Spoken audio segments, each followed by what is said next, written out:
तो दोस्तों आज हम फिर से आपके लिए लेकर आए हैं देश दुनिया की सभी ताजा बड़ी खबरें। फटाफट एक एक कर विस्तार से आज आपको बताएंगे, तो वीडियो को अंत तक जरूर देखें। दोस्तों पहली खबर में आपको बता दें कि सऊदी अरब से मोदी सरकार को लगा एक और बड़ा झटका। सऊदी अरब ने भारतीय प्रवासियों के सऊदी में गंदगी करने पर 1000 रियाल का जुर्माना लगाने का किया ऐलान। मोदी की बड़ी टेंशन। वहीं आपको बताएंगे दोस्तों की प्रधानमंत्री मोदी के कार्यक्रम में लगे जय श्री राम के नारे तो भड़की ममता बनर्जी, छोड़ दिया मंच, कहा आपको नहीं देता ये शोभा। वहीं आपको बताएंगे दोस्तों की बिहार में बीजेपी को लगा बड़ा झटका। उपाध्यक्ष राजीव रंजन ने पार्टी से दिया इस्तीफा, बीजेपी पर लगाए गंभीर आरोप। वहीं आपको बताएंगे दोस्तों कि आतंकी संगठन लश्कर तैयबा ने मुंबई के माउंट मेरी चर्च को बम से उड़ाने की दी धमकी। मोदी सरकार की बड़ी टेंशन। वहीं आपको बताएंगे दोस्तों की भारत जोड़ो यात्रा में शामिल होने पर बोले अखिलेश यादव, हमें नहीं मिला कोई भी निमंत्रण, भाजपा और कांग्रेस दोनों एक ही हैं। वहीं आपको बताएंगे दोस्तों की समझौते से निकले श्री कृष्ण जन्मभूमि विवाद का हल। मुस्लिम पक्ष ने कहा मस्जिद है, केक नहीं, इस तरह नहीं छोड़ सकते। वहीं आपको बताएंगे दोस्तों की नफरत के खिलाफ राहुल गांधी की भारत जोड़ो यात्रा से डरी भाजपा, लोगों पर चढ़ रहे हैं जादू के अंदर तक का हिलाव। तो ये बड़ी अपडेट आ रही दोस्तों, सभी खबरों को विस्तार से आपको बताएंगे, तो वीडियो को अंत तक जरूर देखें और चैनल को सब्सक्राइब जरूर कर लें। इसी बीच पर तो दोस्तों अगली खबर की ओर, तो सऊदी अरब ने फिर से मोदी सरकार को दिया बड़ा झटका। सऊदी अरब में भारतीयों ने फैलाई गंदगी तो देना होगा जुर्माना। जब दोस्तों आपको बता दें कि सऊदी अरब ने एक बार फिर से मोदी सरकार को बड़ा झटका सऊदी अरब में भारतीय प्रवासियों को लेकर दिया है। दरअसल आपको बता दें कि सऊदी अरब ने बीते ही दिनों भारतीय प्रवासियों को अपने यहाँ नौकरी से निकालने का ऐलान किया था, जिसके बाद मोदी सरकार की मुश्किलें बढ़ी थी। लेकिन अब मोदी सरकार के खिलाफ एक बार फिर से बड़ा ऐलान सऊदी अरब की सरकार ने किया है। दरअसल आपको बता दें कि सऊदी अरब की सरकार ने भारतीयों को चेतावनी देते हुए कहा है कि अगर सऊदी अरब में किसी भी भारतीय ने गंदगी फैलाई या फिर गाड़ियों से गंदगी फैलाई तो उन्हें 1000 रियाल का जुर्माना देना होगा और उनके खिलाफ कठोरतम कार्रवाई की जाएगी। दरअसल आपको बता दें कि लगातार सऊदी अरब की सरकार भारतीय प्रवासियों को परेशान करने में लगी हुई है और भारतीय प्रवासियों को लगातार जो है मुश्किलों का सामना करना पड़ा है। इससे पहले सऊदी अरब की सरकार ने भारतीय प्रवासी जो सऊदी अरब में गाड़ी चलाते हैं या फिर टैक्सी चलाते हैं उनके खिलाफ एक ऐलान किया था और कहा था कि अगर भारतीय प्रवासी अपनी गाड़ी में सीमा से अधिक लोगों को बैठाए पाए गए तो उन पर जुर्माना लगाया जाएगा। लेकिन अब एक बार फिर से सऊदी अरब ने यह बड़ा ऐलान किया, जिससे मोदी सरकार की मुश्किलें बढ़ गई हैं। इसी बीच पर तो दोस्तों अगली खबर की ओर, तो पश्चिम बंगाल में मोदी के कार्यक्रम में लगे जय श्री राम के नारे तो भड़की ममता बनर्जी, छोड़ दिया मंच। जय दोस्तों आपको बता दें कि हावड़ा रेलवे स्टेशन पर वंदे भारत एक्सप्रेस ट्रेन को हरी झंडी दिखाने जाने के कार्यक्रम में बंगाल की सीएम ममता बनर्जी नाराज हो गई। वह ऐसी भड़की की मंच से उतरकर और अपनी कुर्सी को खाली कर चली गई। इसके बाद वह नीचे जाकर प्लेटफॉर्म के पास पड़ी कुर्सी पर बैठ गई। दरअसल आपको बता दें कि मंच पर भाजपा नेताओं और समर्थकों की ओर से जय श्री राम के नारे लगाए जाने से ममता बनर्जी नाराज हो गई। हालांकि कार्यक्रम शुरू होने के बाद उन्होंने अपना संबोधन दिया। इस दौरान उन्होंने प्रधानमंत्री मोदी की मां हीराबेन के निधन पर भी दुख जताया। ममता बनर्जी ने कहा कि इस दुख की घड़ी में हम प्रधानमंत्री मोदी के साथ हैं। इसी के साथ जो लोग जय श्री राम का नारा लगा रहे थे उन पर ममता बनर्जी भड़की और ममता बनर्जी ने कहा कि जो लोग जय श्री राम का नारा लगा रहे हैं उन्हें ये शोभा नहीं देता है। तो ये बड़ी अपडेट आ रही दोस्तों। इसी बीच पर तो दोस्तों अगली खबर की ओर, तो बिहार में बीजेपी को लगा बड़ा झटका। बीजेपी के उपाध्यक्ष राजीव रंजन ने पार्टी से दिया इस्तीफा। जब दोस्तों आपको बता दें कि बिहार में भारतीय जनता पार्टी को आज बड़ा झटका लगा है। दरअसल आपको बता दें कि बिहार में भारतीय जनता पार्टी के उपाध्यक्ष और पूर्व विधायक राजीव रंजन ने अपनी पद से और पार्टी से इस्तीफा दे दिया है। बीजेपी के लिए ये बड़ा झटका माना जा रहा है। रंजन ने पार्टी के प्रदेश अध्यक्ष डॉक्टर संजय जायसवाल को लिखे एक पत्र में कहा कि बीजेपी आज प्रधानमंत्री मोदी की नीतियों और आदर्शों से पूरी तरह भटक चुकी है। उन्होंने कहा कि प्रधानमंत्री के सबका साथ सबका विकास की बात केवल कहने तक ही सीमित हो चुकी है। आज पार्टी में पिछड़ा, अति पिछड़ा और दलित समाज के विरोध तत्व हावी हो गए। उन्होंने आरोप लगाया है कि जो नेता पिछड़े समाज के नहीं है वह भी इस समाज के नाम पर दशकों से सत्ता सुख भोग रहे हैं। उन्होंने कहा कि पार्टी का एजेंडा सिर्फ और सिर्फ पटना तक ही सीमित रह गया है। तो बड़ी अपडेट आई दोस्तों, भाजपा को ये बड़ा झटका बिहार में लगा है। इसी बीच पर तो दोस्तों अगली खबर की ओर, तो आतंकी संगठन लश्कर तैयबा ने मुंबई के माउंट मेरी चर्च को बम से उड़ाने की दी धमकी। जब दोस्तों आपको बता दें कि आतंकी संगठन लश्कर तैयबा ने मुंबई के माउंट मेरी चर्च को बम से उड़ाने की धमकी दी है। ये धमकी आतंकियों ने चर्च को मेल के जरिए दी है। इस मेल के मिलने के बाद पुलिस ने अज्ञात के खिलाफ मामला दर्ज कर लिया है।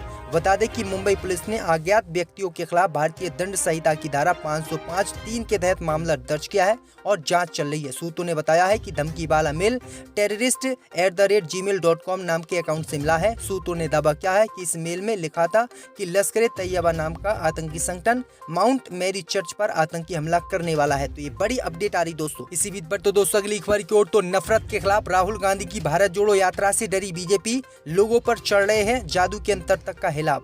जी दोस्तों, आपको बता दें कि बीजेपी ने पहले पप्पू का मीडिया और सोशल मीडिया के माध्यम से बदनाम करने को सैकड़ों करोड़ों का अभियान चलाया।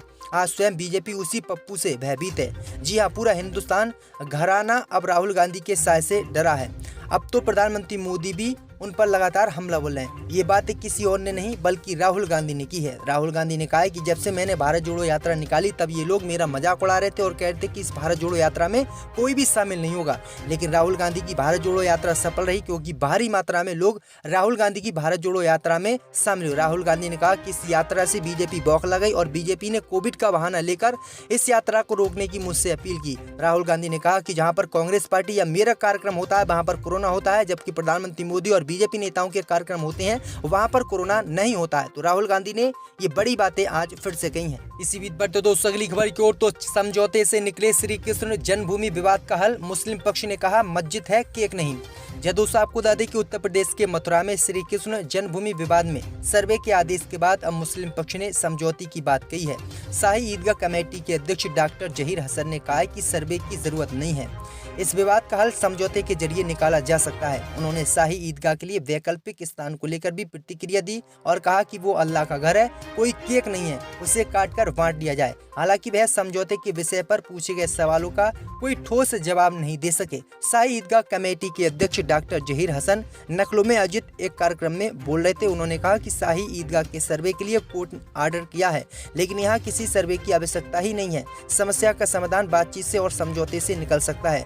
उनके इस बयान पर अखिल भारत हिंदू महासभा के राष्ट्रीय को-अध्यक्ष दिनेश शर्मा ने पलटवार किया और कहा कि यदि डॉक्टर जहीर हसन समझौता करना ही चाहते हैं तो हिंदू पक्ष उन्हें मस्जिद बनाने के लिए मेवात क्षेत्र में 10 एकड़ जमीन देने को तैयार है और वह इस मस्जिद को छोड़ दें और यहाँ पर कृष्ण का मंदिर बनने दे। तो ये बड़ी अपडेट आई दोस्तों। ये मामला ऐसा ही हो गया जिस तरह से बाबरी मस्जिद और राम मंदिर का था। इसी बीच पर तो दोस्तों अगली खबर की ओर, तो कांग्रेस विधायक सुदीप राय बर्मन ने भाजपा को बताया अत्याचारी। जय दोस्तों, आपको बता दें कि सत्तारूढ़ भाजपा को अत्याचारी करार देते हुए पूर्व मंत्री और कांग्रेस विधायक सुदीप राय बर्मन ने कहा कि सत्ताधारी पार्टी 2018 के विधानसभा चुनाव के पूर्व चुनाव वादों को पूरा करने में पूरी तरह विफल रही। प्रदेश कांग्रेस ने आज पार्टी की ताकत दिखाने के लिए एक विशाल रैली आयोजित की, जिसमें भाजपा के पूर्व विधायक डीसी हरंख लाल और पूर्व बाद में भाजपा विधायक दिलीप सरकार भाई राजकुमार सरकार कांग्रेस में शामिल हो गए।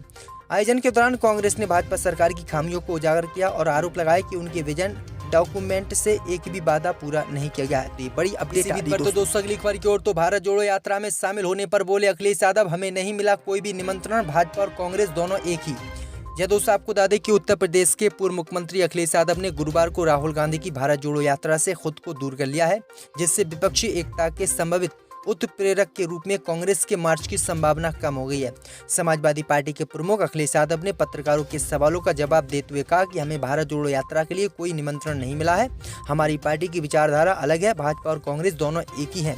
उनसे पूछा गया कि क्या उन्हें यात्रा के लिए आमंत्रित किया गया है, जो वर्तमान में ब्राम पर है और 3 जनवरी को दिल्ली से यूपी में प्रवेश करने के साथ फिर से शुरू होगी। इस पर जवाब देते हुए अखिलेश यादव ने कहा कि यदि आपके फोन पर कोई निमंत्रण है तो कृपया मुझे भेजें, हमारी संवेदनाएं उनकी यात्रा के साथ है, मुझे कोई आमंत्रण नहीं मिला है।